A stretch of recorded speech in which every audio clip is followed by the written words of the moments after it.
지난주 법회는 신년 법문 중에 자기를 이겨서 제 대자윤이 되자는 말씀을 중심으로 법회를 보았습니다.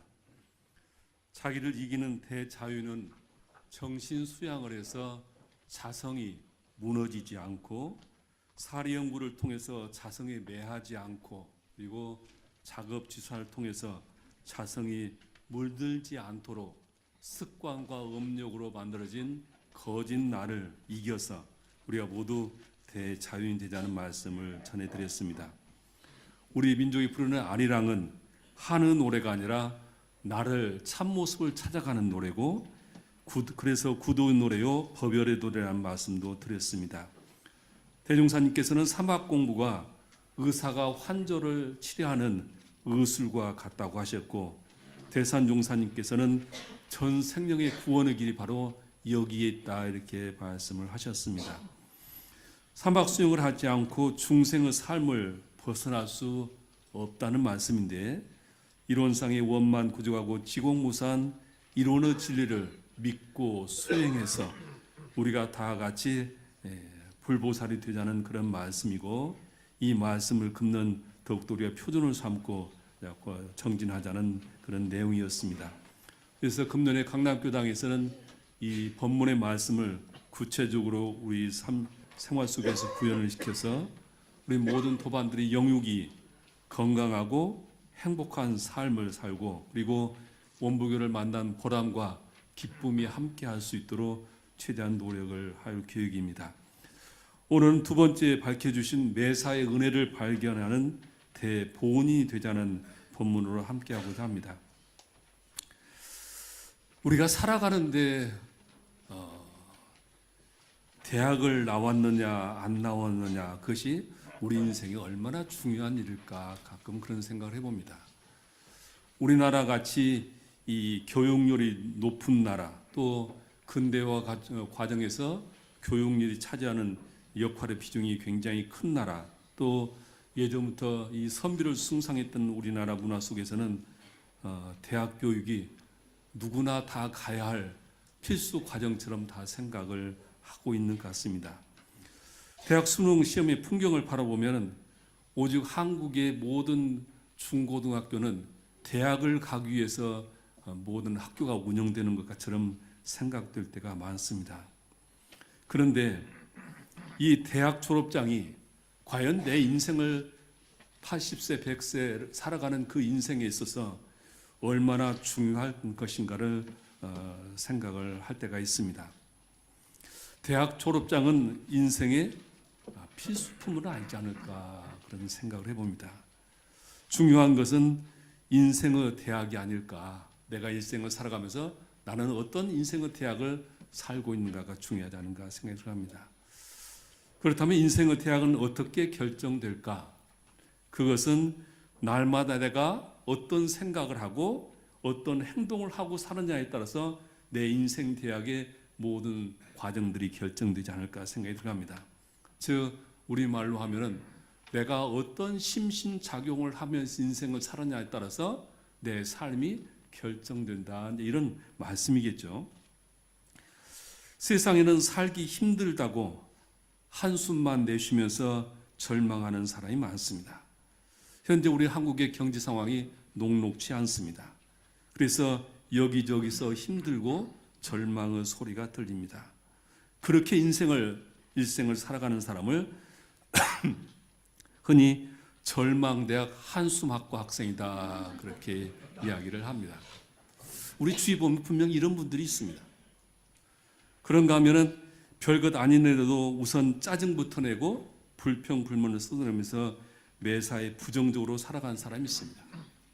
아마 세상에는 이런 불평불만으로 삶을 살아가는 사람들이 수없이 많을 것입니다. 이런 사람을 불평대학 투덜학과 학생들이라 그렇게 이야기를 하죠. 이렇게 살아가는 삶은 상생의 기운이 응하기 어려워서 늘 그 사람 곁에 가면은 찬바람이 일고 그 사람의 곁에 가면은 피하고 싶도록 하는 것이 그 기운이 아닐까 생각이 들어갑니다.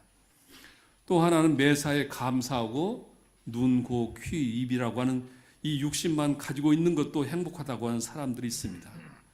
남들은 다 불평불만하는데 그곳에서 감사를 발견하면서 살아가는 사람이 있습니다. 우리는 그 사람들을 만나면 마음이 따뜻해지고 또한 그 사람을 통해서 위로를 받고 용기를 얻고 또한 그런 사람들은 가까이 하고 싶어집니다. 그래서 이런 사람들은 행복대학 감사학과 학생이다. 이제 저희들이 그렇게 얘기를 하는데 일본 청년 오도타케 히로타다라고 하는 사람 예전에 한번 소개를 드렸죠. 팔다리가 없이 태어난 사람이죠. 초등학교 시절에 아이들이 놀린다고 합니다. 이 팔다리도 없는 놈아 귀 돌리면은 그 아이는 주눅들지 않고 그렇게 얘기했다고 합니다. 이 팔다리 있는 놈들아 그렇게 응대를 했다고 하는데 우리가 손 한 가락 하나만 다쳐도 힘들고 그러는데 이 팔다리가 없이 태어난 이 아이가 어떻게 그런 말을 할 수 있었을까?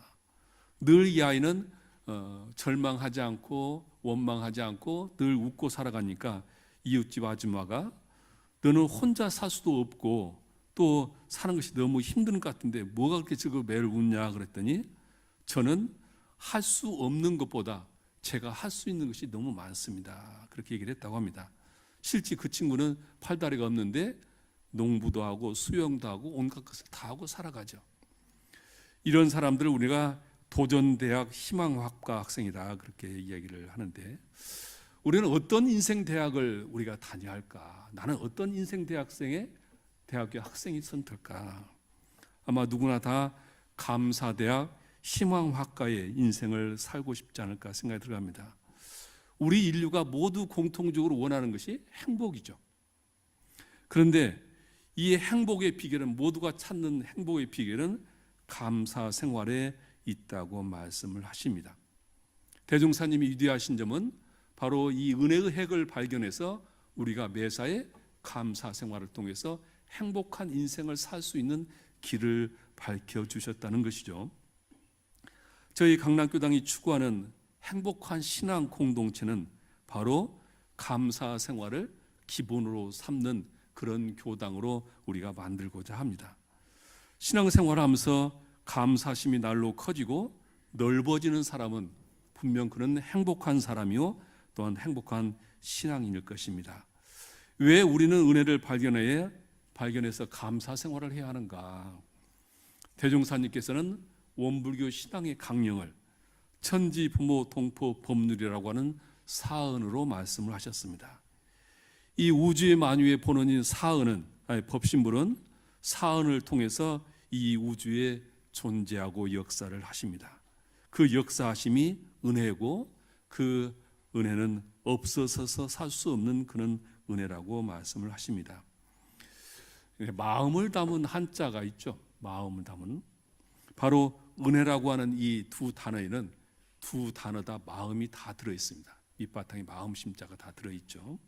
그래서 은혜 은자는 의지할 인에다가 마음이라고 하는 심을 넣어서 이제 만들어진 글자인데요.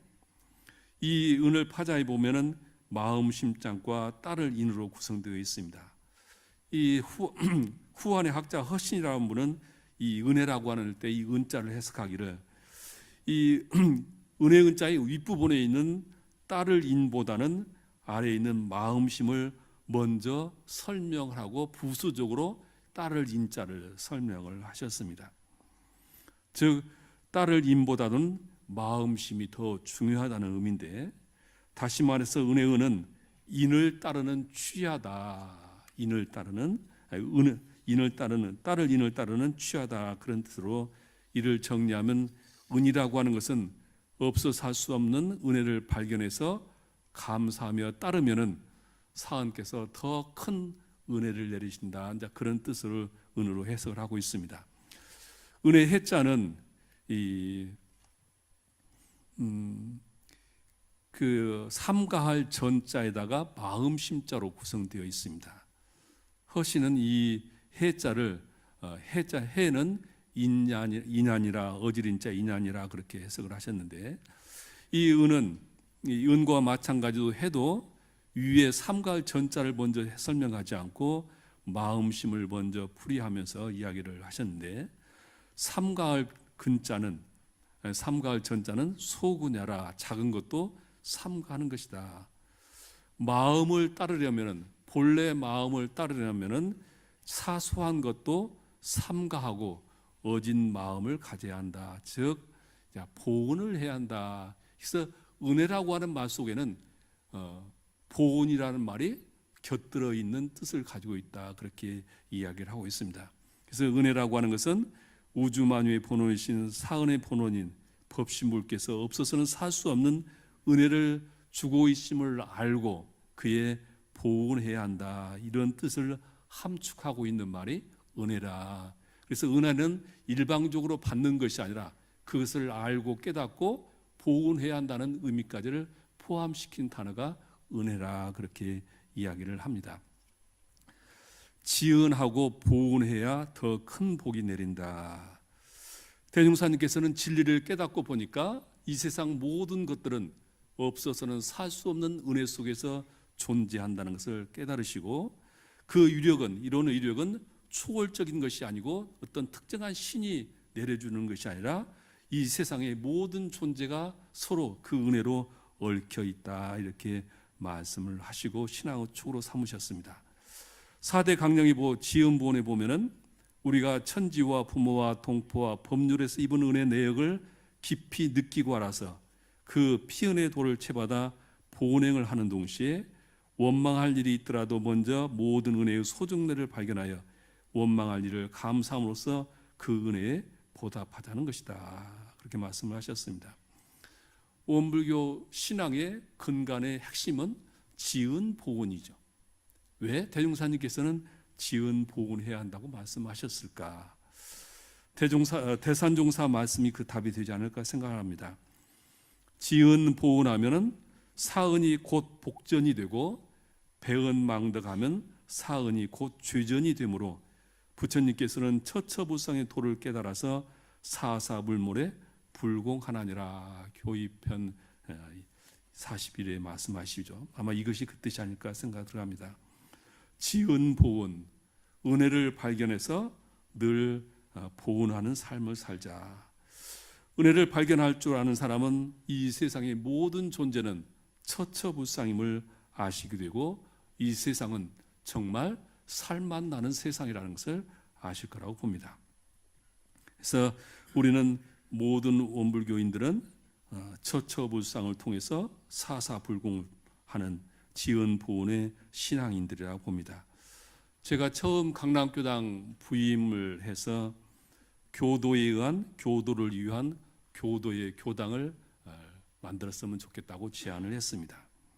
이런 공동체를 만들자고 제안을 하면서 그 실천적인 방법으로 1인 1역을 말씀을 드렸습니다. 강남교당은 곳곳에서 수많은 도반들이 1인 1역을 하고 계십니다. 1인 1역뿐만 아니라 1인 몇 역도 이렇게 하고 계십니다.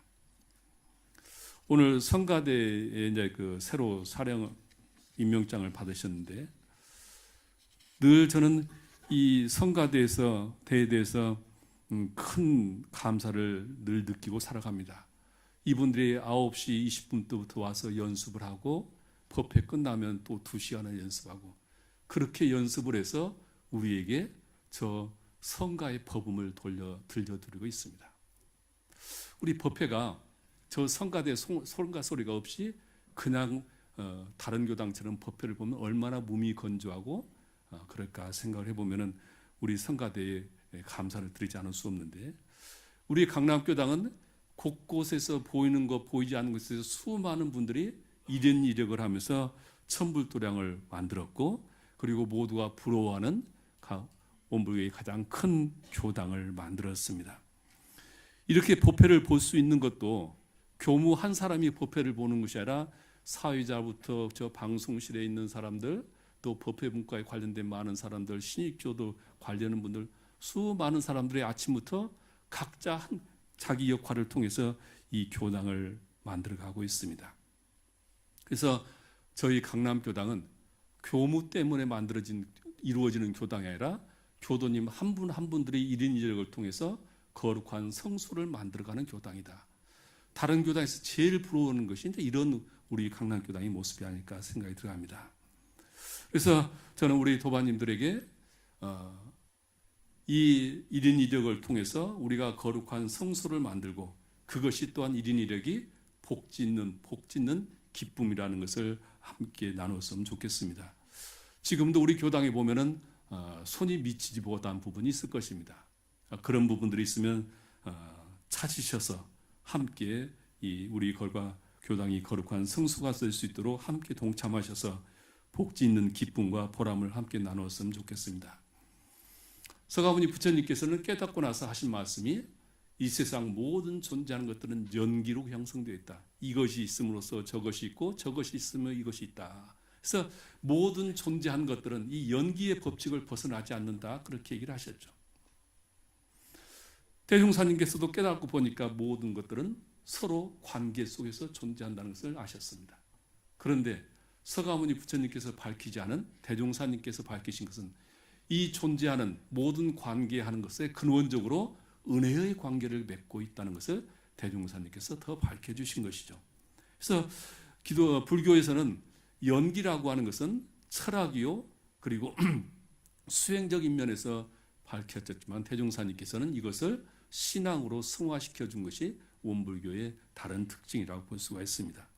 그래서 불교에서는 성품자를 깨닫는 것을 견성이다 그럽니다. 저희들도 이제 견성이라 하면은 본래 참나를 깨치는 것을 얘기를 하죠. 근데 원불교의 견성은 성품자리만 깨달았다고 견성으로 인가하지 않습니다.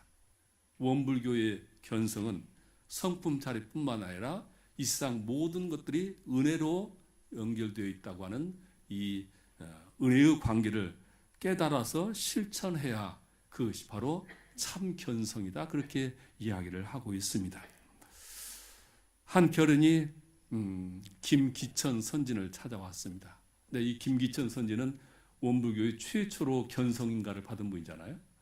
이 거린이 찾아와서 복을 지으라고 동량을 구하면서 당신 복을 지으라고 이제 얘기를 하죠. 그러니까 이분이 하시는 말씀이 내가 복을 지으면은 그대가 나에게 복을 줄 능력이 있느냐 그랬더니 이 거린이 대답을 못했다. 김기천 선진이 말하기를 어리석은 사람들은 흔히 제 개인이 살기 위해서 남에게 복을 지으라고 하나 그것이 도리어 죄를 짓는 일인 말인지를 알지 못한다. 이렇게 말씀을 하면서 대종사님께 후일에 그 보고를 들으니까 대종사님께서 기천의 말이 법설이로다. 세상 사람들이 복을 받기는 좋아하나 복을 짓는 사람은 드물고 죄를 받기는 싫어하나 죄를 짓는 사람은 많으니 그러므로 이 세상에 고받는 사람은 많고 낙받는 사람은 적다. 이렇게 인과품 21장에서 말씀하시죠. 그래서 우리 원불교인들은 새해가 되면 인사를 할 때 복 받으십시오라고 일방적으로 하지 않고 새해 복을 많이 지으세요. 새해 복 짓는 해가 됐어요. 이렇게 인사를 곁들여 하죠. 우리가 원하는 복은 짓지 않는 복은 올 수 없는 것이기 때문에 새해보다 많은 복을 지으라고 우리가 그렇게 덕담을 나누는 것이죠. 세상은 공짜라고 것은 없는 것이죠. 은혜를 발견하고 또 은혜를 표현하고 살자. 몇 번 소개드렸듯이 물은 답은 알고 있다라는 책이 있죠. 대종사님께서 생전에 그런 말씀을 하셨다고 그래요. 앞으로는 견성한 과학자들이 나와서 내 말을 인정하게 될 것이다. 이 말씀을 많이 하셨다고 그러죠. 분명히 대종사님 그 당대보다는 지금 시대에 많은 과학자들에 의해서 대종사님의 말씀이 증명되고 있습니다. 바로 이 물은 답을 알고 있다고 하는 이 책의 내용은 바로 대종사님의 말씀처럼 처처부상의 원리를 말씀을 하신 거죠. 책의 내용을 보면은 이 물이라고 하는 우리가 마시는 물도 어떤 환경에 주어지냐에 따라서 물이 가지고 있는 결정체가 달라진다. 그런 얘기죠. 물에게 클래식을 들어주고 거기에다가 긍정적인 말을 하고 그렇게 하게 되면 아주 모양이 예쁜 육각형 결정체가 나오는데 물에다가 그 악담을 하고 또 음악도 시끄러운 음악을 틀어주고 그러면은 결정체가 찌그러진다. 그 밥도 거기에 클래식을 들려주고 좋은 음악, 좋은 긍정적인 걸 하면 밥이 빨리 변색이 안 되는데 똑같은 환경이지만 거기다가 안 좋은 부정적인 말, 악담들을 얘기하면 빨리 부패한다는 것을 이 책에서 이제 증명하는 내용들이죠. 무정부린 같지만은 이 세상 모든 것들은 다 연기가 되어 있고 그 속에서 이것을 긍정적인 의미로 은혜를 발견한 사람은 은혜의 관계가 내가 되지만은 부정적인 관계를 형성하는 사람은 나에게 부정적인 해독이 오는 것이다. 이런 말씀이죠. 신문을 보니까 어떤 회사에서 과자를 만드는데 이 반죽을 하고 숙성을 시킬 때 클래식 음악을 계속 들어준다고 합니다. 이렇게 숙성된 과자는 연해지고 맛도 달라진다고 합니다. 이제 의식과 물질이 둘이 아니다고 하는 사실이, 즉 대종사님께서 이론의 진리를 각하면 시방 삼계가 둘이 아니고 하나라고 하는 이 말씀을 과학자들이 증명해 가고 있는 것이죠. 그런데 세상 사람들이 왜 행복하지 못한가? 그것은 대종사님께서 원망병 때문이다 그랬죠. 늘 원망하고 살면서 행복해질 수 없는 것이다. 그래서 강남교당은 오랫동안 공동 유무념으로 은혜를 발견하고 은혜를 표현하자. 발견만 하지 말고 이 표현하자는 것은 보은하자는 것이고 그 은혜를 말로 표현하자는 뜻도 되죠. 그래서 우리 원불교인들은 은혜를 발견하는 그 순간순간이 견성을 하는 것이요. 그리고 보은하는 것이 순간순간 우리는 재중을 하는 것입니다. 성불재중이 거창한 것이 아니라 순간순간 감사하는 그 순간에 나는 견성을 하는 것이 성불을 하는 것이고 그리고 보은하는 것이 재중하는 것이다.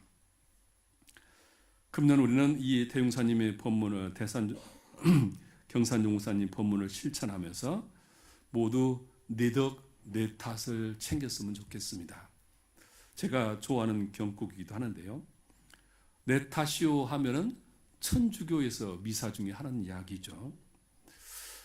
천주교 역사를 보면, 기독교 역사를 보면은 이 2000년의 역사 속에 이 인류에게 끼친 해독이 너무 큽니다. 그래서 종교학자들이나 종교 무용론자들은 기독교를 엄청나게 비난을 하죠.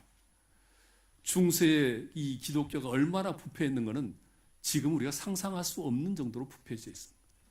그럼에도 불구하고 천주교가 2000년의 역사를 이어오는 것은 무엇일까?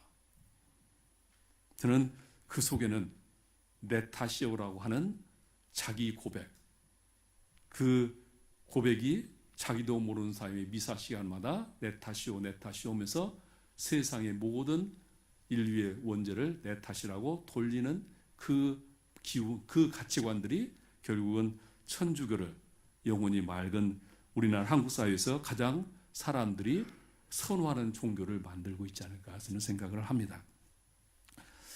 가랑잎이 솔잎들어 바스락거린다고 한다. 우리 속담이 그런 말이 있습니다. 가랑잎이 솔잎들어 바스락거린다고 한다. 제 잘못을 모르고 남을 탓하거나 흉보는 그런 꼬집는 말이죠. 양식이 떨어지면 며느리가 손이 크다고 며느리 탓을 한다. 우리 민요는 이런 민요가 있습니다. 아버지 어머니 추야장 긴긴 밤에 할 일이 없으면 맷돌이나 돌릴 일이지 왜 엉뚱한 것을 돌려서 나를 만들었냐. 자기 인생이 안 풀리는 것이 전부 부모 탓이죠. 그래서 부모 탓을 이렇게 빗대어서 하는 우리나라 민요가 있습니다. 어쩌면 살아가면서 우리가 제일 하기 어려운 말이 내 잘못입니다. 이렇게 말하는 것이 참 어렵지 않을까 생각이 들어갑니다. 자기 잘못을 고백한다는 것이 쉽지 않다고 보는데 천주교인들이 내 탓이오 내 탓이오 하면서 가슴을 치면서 자기의 허물을 반성하는 것인데 우리 인간은 기독교 성경의 입장으로 보면은 아담과 이브가 선악과를 따면서 네 탓이라고 너무 너 때문이라고 하는 그 원망으로부터 성경적으로 보면 인간은 기본적으로 습성으로 남 탓을 하기를 좋아하는 속성을 가지고 있다. 모든 그래서 인간들은 살아가면서 무슨 일이 잘못되면 전부 남 탓으로 돌리고 싶은 욕구를 가지고 있다. 이런 말씀이죠. 그런데 선각자들이나 재벌조사들은 원수도 사랑하라고 했고 원망 생활도 감사로 돌리라고 했습니다. 왜 그럴까? 원망하고 그렇게 되면은 결국은 그 해독은 자기에게 돌아오는 것이고 복의 길은 열리지 않는 것이다. 우리나라 전국이 한치도 앞을 바라볼 수 없는 그 시기에 김수환 주경님이 나라가 갈게갈게 찢어지고 있는데 유정자들은 남 탓만 하고 있다. 이렇게 일가를 하셨죠. 그 말씀이 그 시대의 단비와 같은 말씀이었고 김수환 주경이 내 탓이요 운동을 벌였죠. 천주교가. 벌써 20년이라는 세월이 흘렀습니다. 그때 이때 이 내 탓이라고 하는 운동이 얼마나 사람들한테 큰 메시지를 줬는지 이 스티커가 이 40만 장이 금방 없어질 정도로 사람들이 차에다가 내 탓이요를 붙이고 다녔다. 이런 말씀이죠. 민주화 열기 속에서 수많은 국가 동안에 억압되었던 것을 이 도출되면서 전부 남 탓을 하는 그 시대에 김수환 주경은 지금은 남 탓할 때가 아니라 자기를 돌아봐야 할 때라고 하면서 내 탓이요 운동을 전개를 했던 것이죠. 이 내 탓이요 운동은 천주교 고백의 기도의 뿌리를 하고 있습니다. 마태복음에 보면은 어찌하여 너는 형제의 눈 속에 있는 티를 보면서 제 눈 속에 있는 들보는 깨닫지 못하느냐 이런 성경의 규절이 있죠. 바로 이제 이런 말씀에 의해서 이것이 이런 경구로 만들어진 것인데 인간의 잘못은 지금 여기 나한테서 찾아보자 이런 뜻이라고 볼 수가 있습니다. 그래서 남 탓하는 사람은 온전히 사귈 수 없고 아마 우리의 도반에 살아가면서 늘 남 탓하고 하는 사람들은 길게 사귈 사람은 못 됩니다. 그리고 자기를 용서하는 사람은 늘 자기를 합리화하고 자기를 용서하는 사람은 고치지 못한다. 이게 이제 고전에 나오는 말씀이죠. 예전에 이제 말씀을 드렸을 텐데 이제 종교 지도자들이 모였는데 함세용 신부님이 원불교 교종원장님을 만나서 원불교에서 나한테 선교비를 좀 줘야 한다 그러시더래요. 그래서 무슨 말씀이냐고 그랬더니 내가 성당에서 강론을 하면서 내가 원불교 교리를 선전하고 있다 그러시더래요. 우리 천주교에는 내 탓이요 내 탓이요 하는데 그 내 탓만 하고는 그 다음 단계가 없다. 그런데 원불교를 갔더니 내 탓이요 내 덕이요 내 탓이라고 하더라. 그래서 당신이 무릎을 쳤다. 이 내 탓이요 한계를 극복하는 것은 내 덕을 발견하야 바로 새 삶이 열어지는데 천주교는 아직 그것에 눈이 뜨지 않다. 그러니 천주교 성당에서 이렇게 내가 원불교 선전을 하니 누가 나만큼 원불교 선전하는 사람이 있느냐. 그러니 원불교에서 나한테 선교비를 달라 이런 말씀을 하셨다는 얘기를 들었습니다. 인과적으로 보면은 세상에 살아가는 모든 것은 내 탓이죠.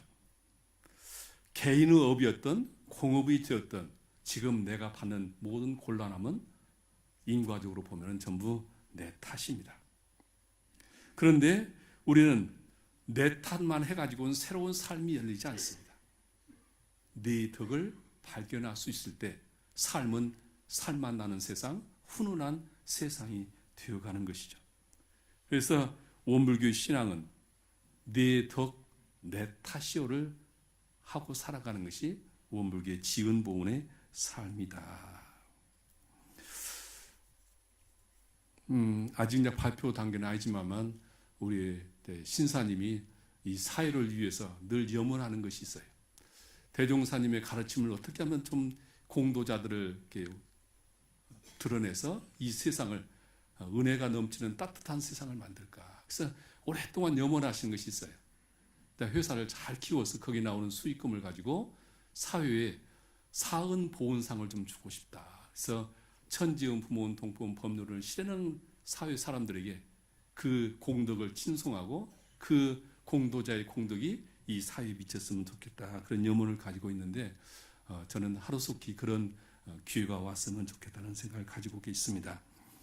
경산 종무사님께서 우리는 은혜로운 법신부 사은의 품에 살고 있으면서도 그 은혜를 알지 못하고 어리석게도 배은 생활을 하고 있다. 이제부터라도 천지 부모 동포 법률에서 입은 한량없는 은혜를 발견하여 보훈하고 보훈합시다. 매일매일 만나는 모든 생명과 만물로부터 은혜를 발견하여 원망심을 감사심으로 돌리는 대보훈이 됩시다. 그러면 바로 내가 부처가 되고 만물이 나의 보호자가 되어 영생을 복전 속에서 거래하는 자비로운 보처가 될 것이다. 이렇게 신년 본문의 말씀을 하셨습니다. 금년 한 해 동안 우리가 그동안에도 잘 하셨지만은 은혜를 발견하고 은혜에 보훈하면서 우리의 삶을 더욱더 행복하게 그리고 훈훈하게 살아가는 그런 새해가 되었으면 좋겠습니다. 합장하시겠습니다. 법신볼 사은이시여, 대종사님께서는 저희들에게 없어서는 살 수 없는 사은의 은혜를 깨닫게 해주셨습니다.